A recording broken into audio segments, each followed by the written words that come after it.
All right. Good morning, everyone, and afternoon, NAFA members, and our guests from our sister organizations. My name is Larry Holzberg. I'm your NAFA National Secretary, and I'm thrilled to have everyone here today. We have another great Monday town hall.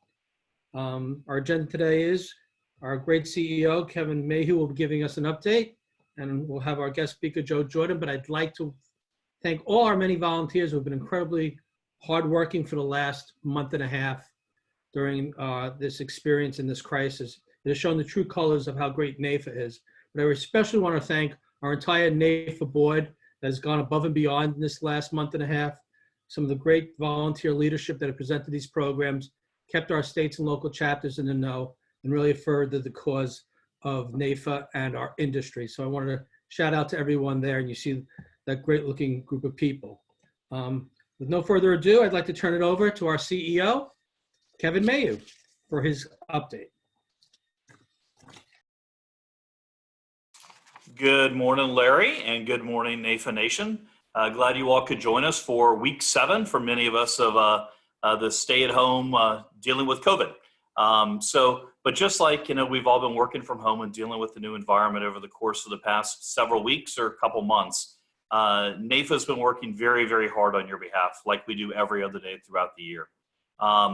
Do want to thank and welcome our friends who have joined us from MDRT, from NAILBA, from WIFS, from Life Happens, from NIA, from LIA, from the American College, from LIMRA, and every other financial security professional who might be with us today. Please know that NAFA, as the oldest, the largest association in our space, we continue to have your back, and we continue to look after you and your needs during this crisis and every other day throughout the year. It's our 130th anniversary in NAFA, and so we have just released our annual report, which we're calling NAFA at 130. And it's really written to showcase how we deliver on our membership promise, to advocate, to educate, and to differentiate. And we also highlight within that report how we work on the federal level on your behalf, on the interstate level with groups like NAIC and NCOIL, and at the state level on advocacy, as well as how we have our professional development opportunities all packaged up in our centers of excellence, and the many ways that you, as a member of NAFA, can help differentiate yourselves. From being listed on our Find an Advisor function located on our consumer site, to volunteer leadership opportunities, to receiving awards for, again, doing distinguished things in the profession, as well as thought leadership in our Advisor Today magazine. If you haven't seen it yet, copies of the annual report, again, NAFA at 130, are available for everybody to download on our website, which is belong.nafa.org. You can't miss it. It's front and center as part of the banner ad. We're also announcing, in conjunction with that, a new program called 130 Strong, in which we're looking for our agencies to step up and make a commitment and help NAFA in our effort to help increase financial literacy amongst Main Street Americans all across this country. Now more than ever, COVID-19 gives us an opportunity to have a frank dialogue with consumers about their financial health. And we want to make sure that NAFA members, folks that ascribe to a code of ethics, are front and center in providing that information. So if you're interested in helping out, if you have an agency, please let us know. We'd love to have your help as we show that we're 130 strong in our 130th anniversary.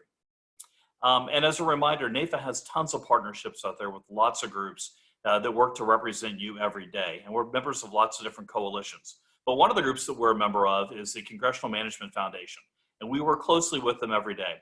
And that group has invited us to participate in a free webinar on May 5th. And so I'd like to extend that invitation to all of our members and all of our guests that are on the webinar today to join us for the Congressional Management Foundation webinar on May 5th. The webinar will focus on better training you on how you can engage with congressional leaders during this COVID-19 crisis. And now more than ever, we need to make sure that producers, folks that represent, again, average everyday Americans, that make sure that that voice is heard for our policymakers. So please consider joining us on May 5th. And in fact, that May 5th seminar is a great way to jumpstart our replacement for the Congressional Conference, which we're unable to hold because of the situation. But instead, May 19th through the 21st, we're holding NAFA Nation Impact Week. And during that week, on Tuesday, May 19th, we've got our Diversity Day. On Wednesday, May 20th, we've got Advocacy in Action. And on Thursday, May 21st, we've got a whole day dedicated towards leadership development. It's free and open to all financial security professionals, whether you're a NAIFA member or not. We'd love to have you join us for 1, 2, or all 3 of those days during NAIFA Nation Impact Week. Again, May 19th through the 21st. The programming itself each day is going to be from noon to 3 p.m. Eastern time. So we hope you'll join us, much like we hope you'll keep coming back to these town halls, because there's great opportunities to share information, to learn, to grow, to support each other as part of this larger community, and to make sure that we're all productive in the work that we do every day. So again, thanks for joining us. Glad that you're here. Back to you, Larry. Thanks very much, Kevin. Today, like many of the other days, we have another industry legend and dynamic speaker. And the topic of today's talk is, don't waste this crisis. Joe Jordan is an inspirational speaker and behavioral finance expert. He's the author of the award-winning book, Living a Life of Significance. The book has sold over 100,000 copies, is translated in 5 languages, and was featured in Nick Murray's The Advisor's Essential Library. Formerly, Joe ran sales at PaineWebber, and more recently was a senior vice president at MetLife. He was responsible for retail product development and started their fee-based financial plan program and behavioral finance department. Joe is also the founder of the Insured Retirement Institute and has been featured on the cover of Life Insurance Selling magazine. For 3 consecutive years, he has been honored by the Irish America magazine as one of the top 50 Irish Americans on Wall Street. He was inducted into the Fordham Football Hall of Fame and has played rugby for the New York Athletic Club for 30 years. Please welcome Joe Jordan. Well, thanks, everybody. And it's really great to be here today. And, first of all, I just want to say that I hope that all of you on this call and all of your business associates and your family are well and safe, and your clients too. I also want to thank Kevin and Larry and Brock Jolly for making this possible. You know, Brock is a very interesting guy. They used to say James Brown was the hardest working man in show business. He's the hardest working man in our business. It's amazing to me all of the things that he does in terms of keeping his personal production up, but the number of things that he does for his associates. And I just wanted to give him that some of that recognition. Well, let me tell you something, man. Boy, has the world changed. Catch this. On March 2nd, I gave a speech in South Africa. On March 6th, a speech in New Zealand. On March 10th, I was invited and at the White House to see General Jack Keane, a good friend of mine, receive the Presidential Medal of Freedom from the president.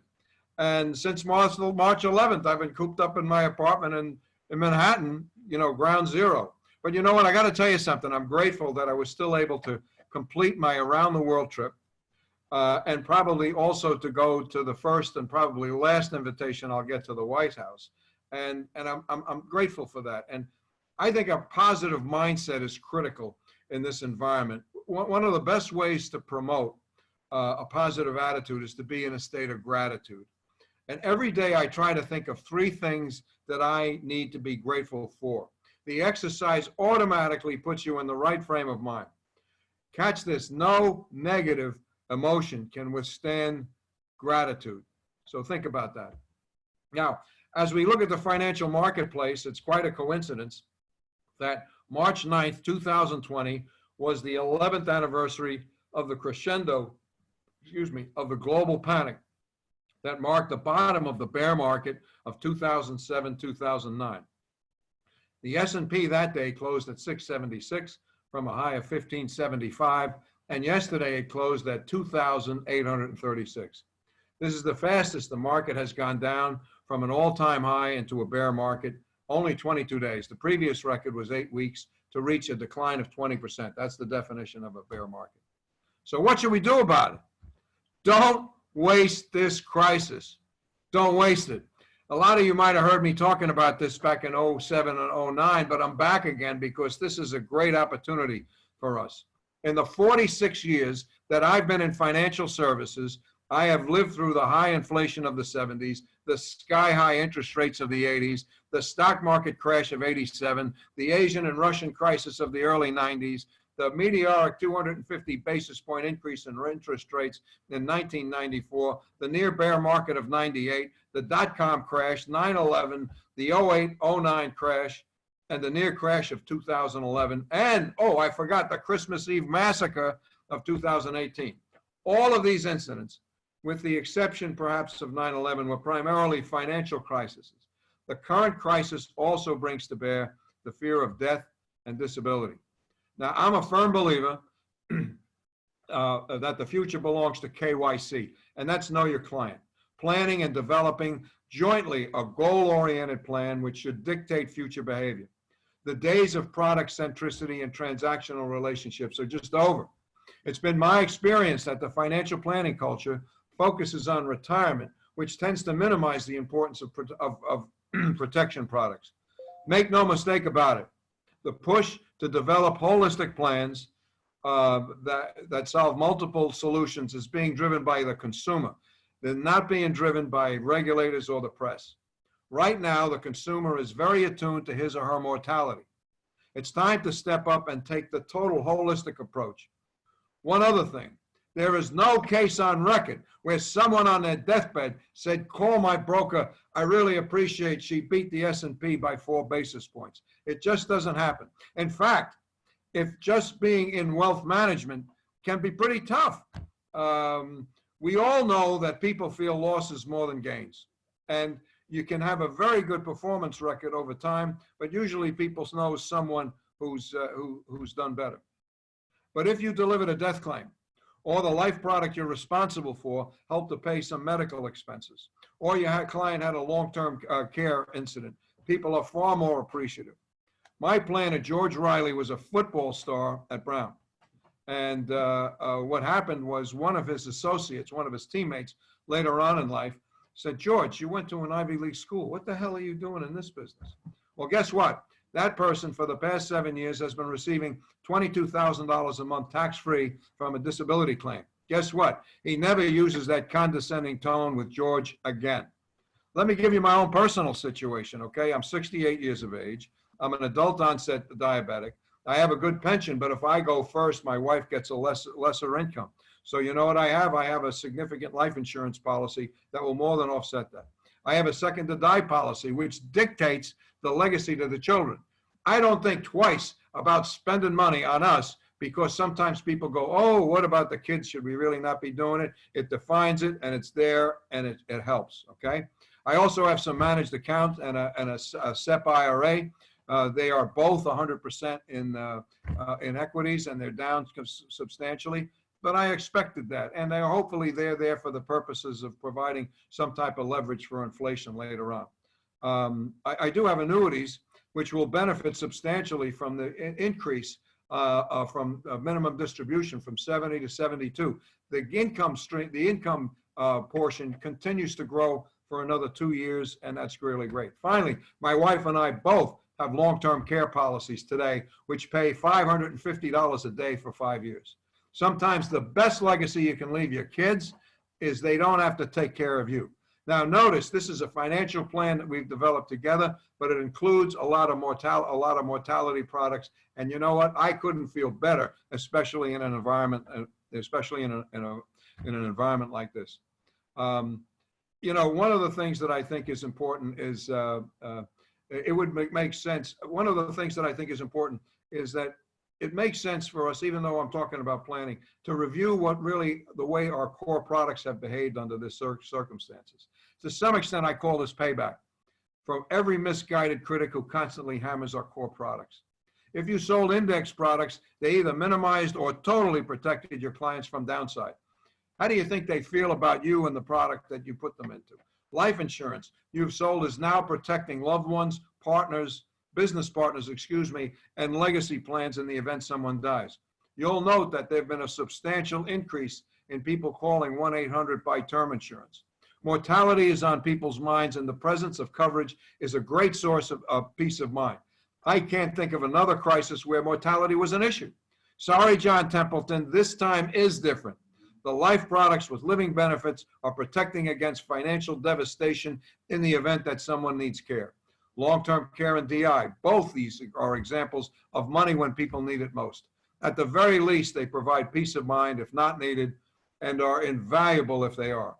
Remember the classic Nick Murray quote about protection products. He said, you have to insure against what can go wrong, to gain the luxury to invest in what can go right. Another thing to be grateful for is the advancement of technology and underwriting limits. Sizable insurance policies can be done electronically now without needing an exam, something that would have been out of reach, say, just 3 years ago. Also, think how your Zoom capability with your clients has been accelerating.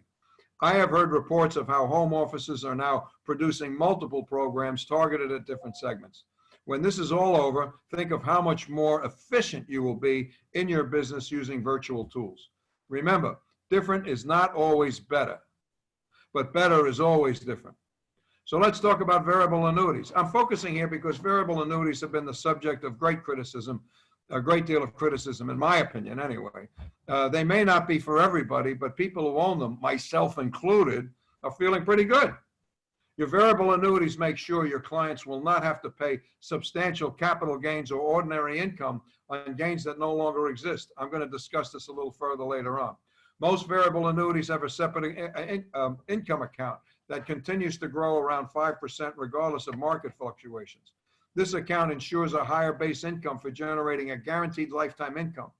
The withdrawal rate on this income is about 5%, which is guaranteed. People doing SWIPs of around 3 or 4% 2 months ago from a taxable account are now faced with the dilemma of withdrawing maybe up to 10% more for the 10% or more for the same income to guarantee that they will run out of money. Many variable annuities have death benefits which can guarantee the original deposit, and some of the death benefits guarantee the highest account value in a certain period of time. Remember, price is only an issue in the absence of value. And it looks like you pay for and get a lot of value from those VAs. So don't waste this crisis action steps. What should you be doing? In all bear markets, you have two primary focuses. One is to contact your existing clients. The second is bear markets are an ideal environment for aggressive new client acquisition. Get in touch with your existing clients to show your concern and the benefits of your advice, the plan you devised together, and the products you've selected. You will be reinforcing the importance of an advisor, be it face-to-face or if you're doing it virtually. The importance of advice and the value that it brings. You may recall that in the original draft of the DOL rule was the concept of commoditization of all transactions without advice. The only non-commoditized thing we provide is advice. The DOL authors, approached this situation like it was a math problem. You need low fees and advice is worthless, said they. I wonder how those DOL authors behaved when the market began to crash. That is, of course, if they followed their own advice. Remember, a well-timed intervention, listen to me, a well-timed intervention can be worth a decade's worth of fees. However, you will do this knowing full well that there may be some clients who have so anxiety-racked, are inconsolable, or they blame you. That, you know, you have to cut the tie. But don't obsess on this group. Think of all the clients who've been abandoned by their advisor, who desperately need someone like you in their life. Remember, the business is built on two foundations, okay? Prospecting and everything else, all right? Being a calm voice of reason constitutes the ultimate differentiation and is very rare in times like this. Even if you don't succeed at first, people will remember and respect you. It may prove to be a little easier now since most people are home. Maybe once, catch this, maybe once in 10 years, you get to prospect with rational optimism at a point in time when no one else is. One of the prospecting techniques that I'm a big fan of is the daily contact commitment, or DCC. You commit to call X or to get in touch with or get in front of X number of prospects per day. I didn't make this thing up. My manager made me do it back in Home Life in 1974. I didn't know I couldn't contact, and he told me I had to contact 10 people a day. I didn't know I couldn't do it, so I did it. What is different here is that you're managing to effort and not results, okay? You don't really control your results. You don't control whether someone sees you. You don't control whether someone buys from you. You don't control the stock market, interest rates, or the weather. The only thing that you control is your effort. And Gandhi said that true satisfaction doesn't come in the accomplishment, it comes in the effort. Total effort is total victory. Here's something else that's different. If I had 10 no's, I had a successful day because I did something positive and I was in control. It's just a fact that the only way we can hear a yes is to hear more no's. We don't spend enough time giving ourselves credit for doing something that most people could not do. The more you prospect, the better you feel. The better you feel, the more you prospect. And look, I don't think this is just something you do. I think it's a reaffirmation of faith. Faith that you do something worthwhile. And St. Augustine said that faith is believing in what you can't see. And when you have faith, you can begin to see what you believe. Look, I'm not trying to get religious on you, but I do think there's a spiritual side to this business. I believe that knowing you labor for a higher purpose gives you the courage to face the rejection of prospecting. The daily contact commitment gives you a process to do that. And look, the business is built on 3 variables, all right? The quality of your work, the number of people you show your work to, and the reaction or non-reaction from the people you show your work to. You control the first 2. You don't have any control over the third. You can only help people who want to be helped. You can only help people who want to be helped by you. And you can only help people who want to be helped by you now. And sometimes all the best effort, you just have to say, next. And that's why the business is built on prospecting and everything else. And there's no better time to be doing it now. In this business, you will fail more often than you succeed. But look, baseball players do it all of the time. Failure always makes us feel vulnerable. And without vulnerability, there can be no courage or creativity.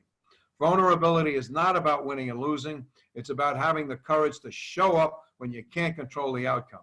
No tolerance for failing means no innovation. I personally like to reflect on a speech given by Teddy Roosevelt in 1910. He says this, he says, it's not the critic who counts. It's not the man who points out how the strong man stumbles or where the doer of deeds could do it different.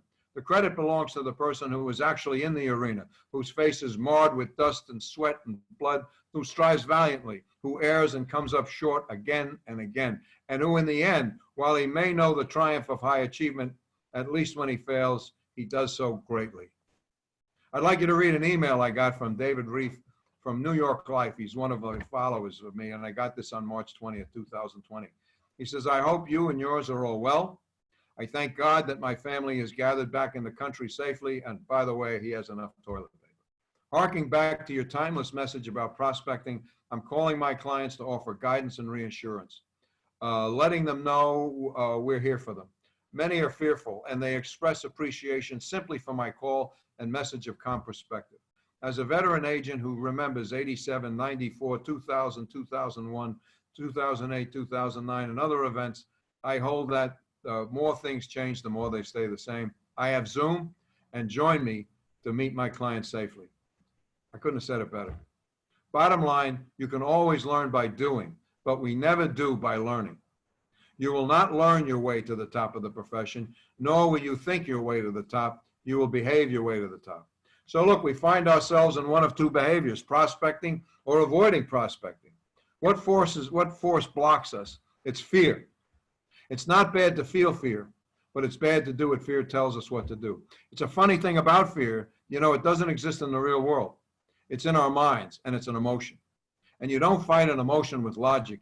You fight it with the other major emotion, and that emotion is love. 1 John 4 says there is no fear in love, and total love drives out fear. And the opposite of love is not hate, it's indifference. And you just can't be indifferent and be in this business.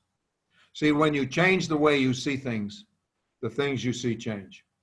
So prospecting sources, obviously your existing client base and referrals, whatever sources you currently use. I would recommend something called My Name Flow. Look them up.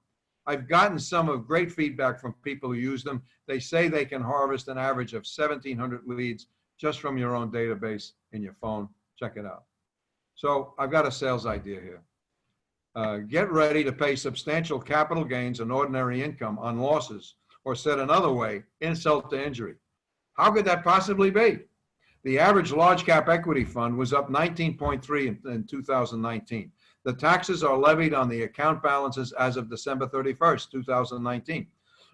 These gains are gone, but the taxes are due, and if the funds were, the taxes are due if it was in a taxable account. People don't like paying taxes on gains. Imagine how they feel about paying taxes on losses. That's the insult to injury. VAs are tax deferred, meaning that there would be no taxes due. as you're prospecting, inquire if they have a 1099 from a taxable account that's underwater. Could lead to some interesting conversations. Say, you know what, these VAs aren't so bad after all. All products have their trade-offs, but I believe VAs did not deserve the vitriolic condemnation from critics like Susie Orman, Dave Ramsey, and Ken Fisher. Think of all of the damage that they have done to people who followed their advice. Yes, the fees are higher, but look at the benefits you get, especially in times like this. So the basic point that I want to say to you is this, is don't waste this crisis. And the other thing is to make certain that when you change the way you see things, the things you see change. You should be very proud of what you've done. Now's your time to shine. Don't pull back from it, because a lot of people feel very, very good about what you've done for them. So keep doing it. That's it.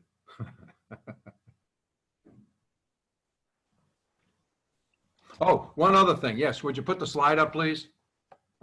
One thing that you might want to do, I did some changings here. You know, I have a book, A Life of Significance, and I also have two other videos too. One is Life of Significance, A Woman's Perspective. It's an audio and video program. It's different. Before it was just the audio. Now it's audio and video. So that means you could use it in a seminar.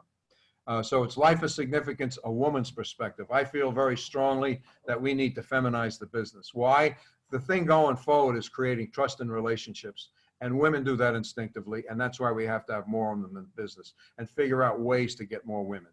The other one is Life of Significance, When Business Becomes Personal. It's an audio and video program. Small business is a great market. I got to tell you, when I was selling, I stayed away from small businesses because I was afraid the accountant or the attorney would blow me out. You know what? It's all about stories. And that's the whole point. It's all about storytelling. It's all of this left brain analytical crap that people don't absorb. When you're able to give someone a perspective from a story, they see it from a completely different perspective. And that's what we have to do, is to regain the lost art of storytelling so they're there. This is usually retails for 125 bucks. It's $99.96. It's 20% off. Order now at josephjordan.com/special, and you can get it too. So I am done. Thanks, Joe. Wow, so many ideas and simple concepts. But, you know, I think the most important thing, almost when you think about it, is the name of your book, Life of Significance. That's what we do as advisors. We live a life of significance for our clients and in the industry we represent. We should never take a backseat to what we do. And that idea of being a calm voice in today's world and that rational optimism, what we bring to the table is so true. You're correct. I don't know anybody who ever called their life insurance agent on their deathbed and said I had too much, or anyone who did call their broker at that time and said, hey, what's happening? So we do live a life of significance. And I want to thank you for that exciting, uplifting, run out the door and start speaking to people message. Folks, we've got two more events coming up this Thursday on April 30th. It's a Wonderful Life by Scotty Brennan, who's a past MDRT and Forum 400 president, great speaker. And then on May 4th, yes, it's already May, or the 95th day of March, How COVID-19 Just Accelerated the Tax Freight Train by renowned author of The Power of Zero, David McKnight. I wish everyone a good, safe, prosperous week, and we speak to you soon. Thanks, everyone. Thank you for being a part of this Day for Life event. Take care.